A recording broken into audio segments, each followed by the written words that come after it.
Hey, I'm so sorry, 2 nights in a row. I don't know what's going on tonight. Don't know if anyone else is having the same problem. Jigsaw just quit working, and I keep getting error messages when I try to hold a session. So I'm just going to tape what I was going to do for you guys tonight. And if you have questions, I'll hold another session for you tomorrow night and just office hours, just in case y'all have questions for me. So first off, the first thing, of course, I was just going to go over what's due for all of you tomorrow night. And the 18-week group, the only thing that's due for you is the linear functions test. 16-week group, you've got a big bunch of things due. You've got 2 quizzes. The homework quiz 2, hopefully you let me grade that before you take the quiz 2. The linear function discussion along with the replies to your classmates and the linear function project. And oh my gosh, you guys are doing such a great job on that project.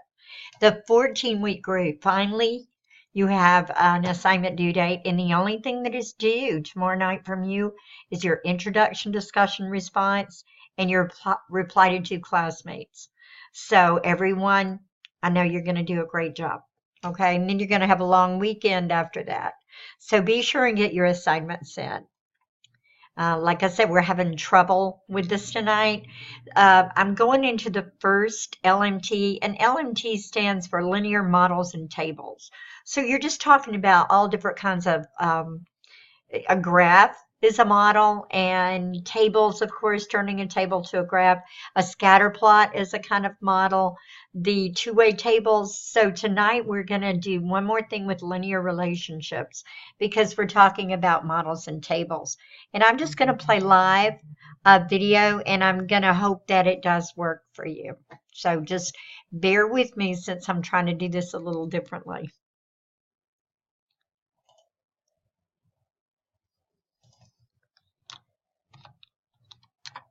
I guess I could just play the one I have for you since I downloaded it.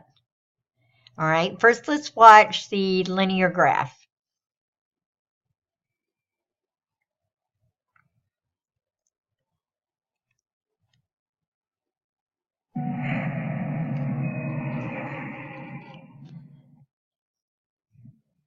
Hello, my name is Mr. Scott, and I will be helping you with analyzing linear graphs.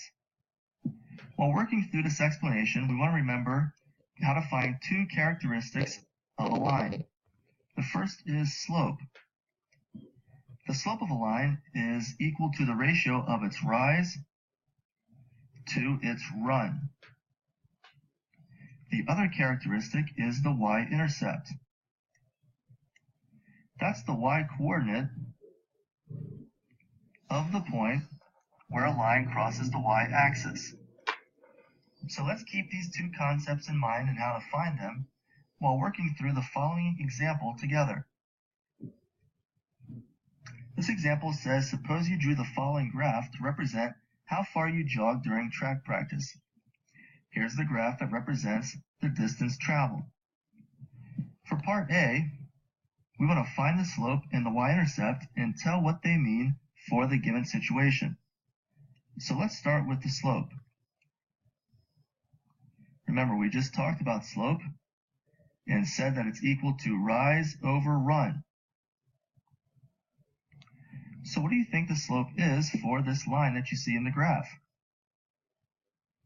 Do you think it's 1, 2, 4, or 8?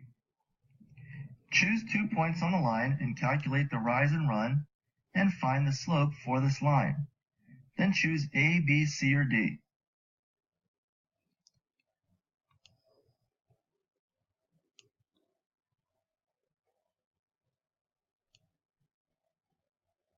This is for you. Let's see what happens if we pick the wrong one. Let's pick C. Because you can tell when you look at one that it's not C. Let's see what he says. Sorry, that's incorrect. She. That's right. All right, you correctly chose 8 for the slope. You can use any 2 points in a line to calculate the slope. I'm going to use the points 1/8 and 2/16. So I want to calculate the vertical rise and horizontal run between those 2 points. The rise is 8 and the run is 1. So that gives me a ratio of 8:1. And the slope is 8, choice D. Now let's talk about the y-intercept. The y-intercept is this point right here, where the graph crosses the y-axis. The y-coordinate of that point is 0. So our y-intercept is 0. Now let's explain what this slope and y-intercept mean for this situation. Since the slope is 8, your rate of jogging is 8 miles per hour.